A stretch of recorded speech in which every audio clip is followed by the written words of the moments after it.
Explanation. Eugenie Sage.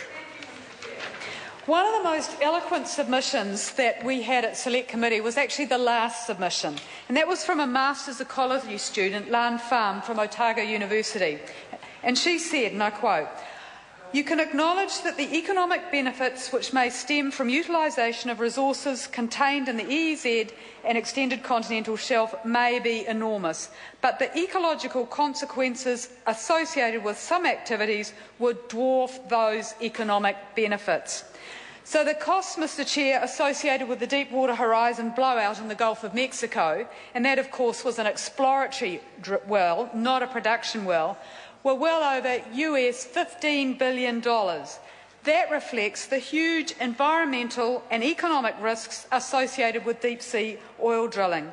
That's why my colleague Gareth Hughes' Supplementary Order Paper 102, which would prohibit deep-sea oil and gas exploration or production in depths of more than 200 metres, is essential. Because, Mr Chair, we've seen with the grounding of the Rena just how difficult it is to manage an oil spill. And that, of course, happened close to New Zealand's largest port. It occurred in good weather, and it was within the 1 in 100-year spill event for which New Zealand has a capacity to respond.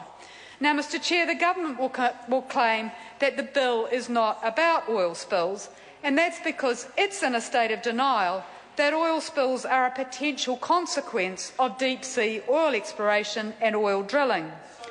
And when MED did a comparative review of the management of offshore petroleum operations after the Deepwater Horizon disaster in the Gulf of Mexico, it had a number of important conclusions.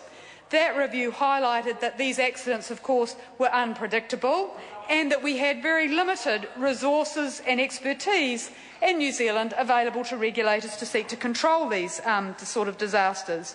So when, Mr Chair, you combine this with the findings of last year's formal review of our oil pollution response capability, and that concluded that we've got unpredictable sea conditions around New Zealand and that this and our low sea temperatures mean that controlling an offshore oil spill would be, and I quote, extremely difficult, and that we've got in New Zealand the potential for a similar breakdown in oversight as occurred in the United States, because you've got several different agencies having varying responsibilities. That's why this SOP in Gareth Hughes' name needs to pass. Mr Chair, the government is spending several $billion responding to the Christchurch earthquakes. That's a major cost on our economy. Why would we contemplate having a similar economic cost from a disastrous oil spill from deep-sea oil drilling and exploration? That's why the SOP should pass. Thank you. I have a small announcement to make. Members, the votes on SOPs number 96 and 101 were incorrectly announced. The result should have been 48 votes in favour and 71 against in each case.